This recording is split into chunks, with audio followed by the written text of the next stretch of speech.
میرا نام محمد عاصف اتاری ہے، میں شریف آباد کراچی سے عرض کر رہا ہوں۔ میرا مفتی صاحب سے یہ سوال ہے کہ ہم پاکستان سے حج کرنے اگر جا رہے ہیں، وہاں پر جو حج کی قربانی ہوتی ہے تو کیا جو ہماری عید الاضحیٰ کی قربانی واجب قربانی ہوتی ہے وہ بھی ہم ادا کرنا ہوگی، یا جو حج کی قربانی اسی میں ایک ہی قربانی میں دونوں قربانیاں ادا ہو جائیں گی؟ حج کی قربانی اور ویسے قربانی دونوں کا کیا؟ حج کران کرنے والے پر، حج تمتع کرنے والے پر حج کی قربانی جدا گانا واجب ہے، یہ تو واجب ہے ہی ہے۔ افراد کرنے والے پر قربانی واجب نہیں ہے۔ رہی بات عید کی قربانی کی، تو بعض لوگ مسافر ہوتے ہیں، بعض لوگ مسافر نہیں ہوتے۔ دیکھا جاتا ہے کہ مکہ مکرمہ مینا جانے سے پہلے وہ مقیم تھے یا مسافر، تو پہلے مقیم رہیں گے، وہ دوران بھی مقیم رہیں گے۔ صحیح۔ تو جو جس کی اقامت پائی جا رہی ہے، یعنی مسافر پر قربانی واجب نہیں ہے۔ صحیح۔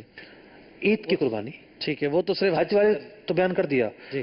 اب عید کی جو قربانی ہے وہ مسافر پر واجب نہیں ہے، جو مقیم ہو گیا اس پر واجب ہے۔ تو بعض حاجی وہ ہوں گے جو مقیم ہو چکے ہوں گے، بعض وہ ہوں گے جو مقیم نہیں ہوں گے۔ تو واجب کا جو سوال ہے اس تناظر میں ہی اس کا جواب یہ تلاش کریں۔